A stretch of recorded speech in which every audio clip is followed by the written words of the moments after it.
Dawn of the Axe is the third full-length album from Cruel Force. This is a German speed metal band, speed heavy metal band, and one that is probably best known for their first two albums, which were in a black thrash metal style. And I would say one that was equal parts throwback to a German thrash metal early on, as well as obvious influence from Slayer, but also taking cues from bands like Disaster and the way they involved first wave black metal and a little bit more modern influences into thrash metal of the time. And this was in the early 2010s. So they put out two records really quick, kind of just hit those two out of the park. They were very well received. There's a little bit of Persecution Mania in there. There's a little bit of Bathory in the second album. They're really worthwhile to go back. They've just been reissued, and they're both pretty solid records overall. I think The Rise of Satanic Might is the one that stuck with me. I think the cover just reminded me of Niflheim's debut. I love that album, and I really like The Rise of Satanic Might. Under the Sign of the Moon is more of something like Sodom meets Bathory, and I don't mean necessarily early Bathory. I mean they cover some of the a little bit of the Viking epics along the way. So where their sound was back then was something closer to, again, like Nocturnal. I think there were some members or former members shared with Nocturnal back in the day.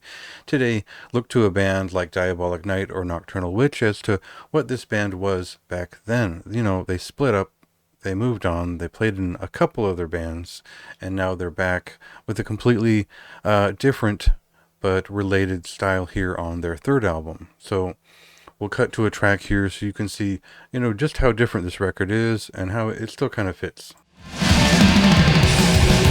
Crossing the river of Styx, into the dawn we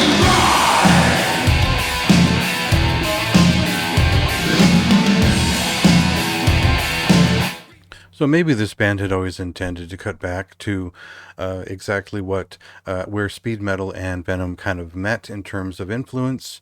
And on this record, they're kind of reminding me of what a lot of Polish or just sort of Eastern Bloc thrash was doing at the time, where they heard maybe one Venom record, they heard the first Slayer record, and you get something like Cat's Metal in Hell, which is equal parts kind of German heavy metal of the time, a little bit of the speed metal that was coming out of Poland at the time. They were kind of the leaders in that, and that's a lot of what this record does is pull from that similar tap of bands that were influenced by early Slayer and that made speed metal out of it.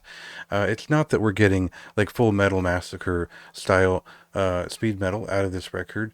It's heavier, and what I compare it to most is Tales of Terror era Hallows Eve for the diction of the vocalist, he's turned out more of a clean tone that has less to do with black metal here, and then Blessed Death's Killer Be Killed, which is just sort of it was equally influenced by the new wave of British heavy metal and the speed metal that was a little bit heavier coming out of Slayer at the time, again before the sort of Hell Awaits came out and changed the game in its own way. So that's the way I see this record to start.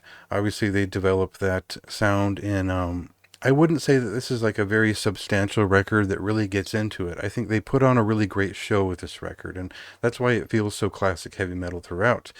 They're here to put on a show, and they're to put on these kind of big, dramatic, and edgier speed metal songs that are tuneful, memorable, and just a good time. There are riffs. There's a couple of catchy heavy metal songs here, more than a few, and it really is that type of record. It's not. They're not trying to rewrite Darkness Descends so much as they're making tuneful heavy metal songs out of it.